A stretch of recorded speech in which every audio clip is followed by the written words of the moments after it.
ఒక ఊర్లో రాముడు, సోముడు, భీముడు చిన్ననాటి ఫ్రెండ్స్ ఉంటారు. రాముడు పేరులోనే ఉంది చాలా సత్యం, ధర్మం, న్యాయం అన్నీ. భీముడు ఎప్పుడు పనిలో భీమతత్వం చేస్తుంటే ఉంటాడు. వాళ్ళ అమ్మ నాన్న పేరు పెట్టి స్వార్థం చేసుకోవడానికి సారకం. సోముడు పేరులోనే ఉంది. సోముడు చిన్నప్పటి నుంచి జులాయిగా తిరగడం, అన్నేవి పట్టించుకోకపోవడం, తల్లిదండ్రులకు భారంగా తయారవుతాడు. అలా అలా పెరిగి పెద్దగైన తర్వాత ఒక అందమైన భార్యను తెచ్చి పెళ్ళి చేస్తారు.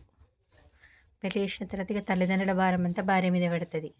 రాముడు, సోముడు, భీముడు క్లోజ్ ఫ్రెండ్స్ కాబట్టి రాముడు ఉన్నత స్థాయిలో ఉన్నాడు, భీముడు ఇంకో స్థాయిలో ఉన్నాడు. సోముడు మాత్రం సోముడు లాగానే మిగిలిపోయాడు. తినడం, తిరగడం, ఇంట్లో భార్య కష్టార్జితం మీద ఆధారపడి ఉంటాడు. ఒకరోజు భార్య ఆరోగ్య పరిస్థితి బాగాలేక మంచానోడే జబ్బు చేసి లేవలేని పరిస్థితి. ఆ సోమునికి కూడా 2 పిల్లలు.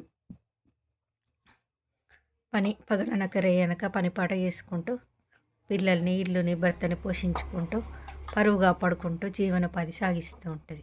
చెప్పుకుంటే ఇలా రేపు చెప్పుకుంటూ కక్కుత కంగరాదు, మిగ్గితే మింగరాదు వెలుగపండు అన్నట్టుగా ఆడదాని బాధ ఆడదానికి తెలుసు అన్నట్టు పరమాత్ముడు అదొక పరీక్షనే. అసలు ఏం తినలేక మంచాన చాలా రోజులు మంచాలనే పడిపోయి ఉంటుంది. ఆమెకెవరు సేవలు చేయలేక, తినలేక, కడుపులోకి లేక. అప్పుడు పిల్లలు బాగా ఆకలి ఆకలి అని బాగా చాలా చాలా ఏడుస్తుంటారు. మీ నాన్నగారిని అడుగుపోనంటే నాన్నగారు ఆకలి ఆకలి ఆకలి అంటే ఏమవుతారు అని చీదరించుకుంటాడు. ఆయన తినడం తిరగడం తప్ప ఆకలి విలువ, డబ్బు విలువ, దేని విలువ తెలియదు కాబట్టి చీదరించుకుంటాడు. బాగా ఏడుస్తుంటే సర్లే అని మనకి ఏం పని రాదాయి, పాట రాదాయి, పైసే సంపాదించుడు రాదాయి, పిల్లల ఆకలి ఏం తెరుస్తాడు? అందరూ ఇంక పిల్లలు ఎందుకు ఇచ్చిండ్రా దేవుడా, పిల్లల్ని అదే తెలివి లేదు. ఆ భగవంతుడా ఆ పాపం భార్య మంచాన పడే ఈ పిల్లలుగా తడక తినే పరిస్థితి అని అంటుంటే ఆ చెవులు వినబుద్ధి కాక సరే అని చిన్ననాటి ఫ్రెండ్స్ అయితే ఉన్నాడని రాముని దగ్గరికి పోతాడు. రాము ఎందుకు వచ్చినవరా అని రాముడు సోముని అడుగుతాడు. సోముడు అంటాడు, అయ్యా నా పరిస్థితికి ఇది, నా భార్య బాగలేదు, నా పిల్లల ఆకలి అంటారు అని బాగా వేదనతోటి చెప్తాడు. చెప్పగానే ఇది ఎంత పని, మనం క్లోజ్ ఫ్రెండ్స్, ఎందుకు బాధపడతావురా అని గంపెడి చేపలు తీసి, ఆయన చేపల వ్యాపారి అన్నట్టు రాముడు, పెద్ద గంపెడి చేపలు తీసుకొచ్చి పిల్లలకు వండి పెట్టిపో అని ఇస్తాడు. ఇచ్చిన తర్వాత సంతోషంగా చేపలు తీసుకొని పిల్లలకు వండి పెట్టి ఆకలి తీరుస్తాడు. ఎన్ని రోజులు ఉంటాయి ఒకరిచ్చినాయి? తను కష్టపడ్డది రూపాయో ఆటన్నో అయితే తన సొంత కళ మీద నిలబడ్డట్టు. ఒకరిచ్చింది ఎన్ని రోజులు తింటావు? ఎన్ని రోజులు అవుతుందనే అయిపోతాయి. అరకతుండే బరకతుండే.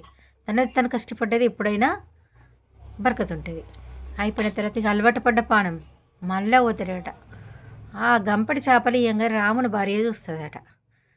మొన్నొచ్చిండు గంపలు చేపలు పట్టుకుపోయిండు, ఇయ్యాల మళ్ళీ వచ్చిండు, నా కుంప కొల్లేరు అవుతుందని రాముడు ఉన్నా కూడా రాముడు లేడని చెప్పి, నువ్వు ఎందుకు వచ్చినావు, నీకేం పని పాట లేదా, కష్టం చేసుకుంటే నీకు కండ కరిగిపోతుందా, ఎందుకు ఎత్తినావు మానవ జన్మ అడక తినడానిక, మా ఇంటి మీద పడ్డావు, మా సంసారం గొల్లి ఎత్తున్నావు అని నానా మాటలు, ఇక ఆడల మాటలు నీకు తెలిసిందే, అనరాని మాటలు అంటూనే ఉంటుంది రాముని భార్య.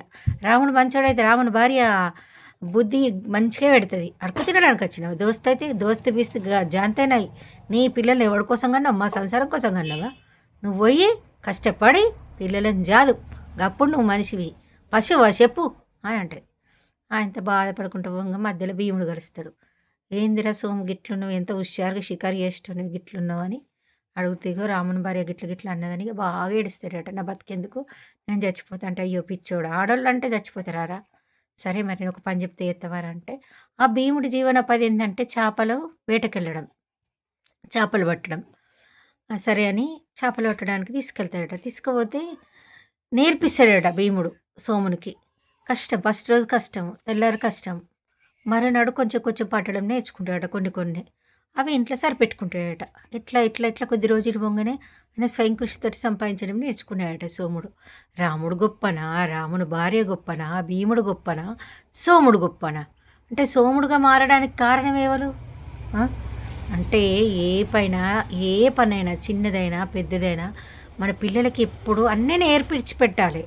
ఏది రాదు అని ఎంత గారాబం చేస్తే పెద్దగా అయిన తర్వాత బాధలు పడేది భార్య, ఆడవాళ్ళే, పిల్లలే. ఇయ్యాల రేపు ముందన్న అయ్యో పాపం అని ఏదో ఇచ్చిర్రు గానీ, ఇప్పుడు ఎవరింటికైనా ఏమి ఇయ్యరు. ఉషిష్ కొట్టి పెడతారు. మీ అయ్య గిట్లా, మీ అమ్మ గిట్లా, ఏం పని చేయరు అది ఇది అని అంటారు. అందుకే మానవ జన్మెత్తినప్పుడు, ఈ జానెడు కడుపున్నప్పుడు ధర్మంగా జీవించాలి, కష్టపడాలి, పిల్లల్ని సాదుకోవాలి, సంసారం దిద్దుకోవాలి, ఉన్నత స్థాయిలో చదివిపియాలి. ప్రతి మానవుడు ఎప్పుడూ గలీజ్‌గా తిరగద్దు. పిల్లల కోసం, మన ఫ్యూచర్ కోసం మనము అన్ని మంచి పనులు నేర్చుకోవాలి. స్వయం మన కాళ్ళ మీద మనమే నిలబడ్డాం గదా! పక్కోళ్ళ కాళ్ళ మీద నిలబడలే గదా! ఎప్పుడు ఎవ్వల మీద ఆధారపడొద్దు. దీని భావార్థం ఏందంటే, మానవ జన్మ ఎత్తినప్పుడు మనిషిగా బతకాలి అని దీని అర్థం.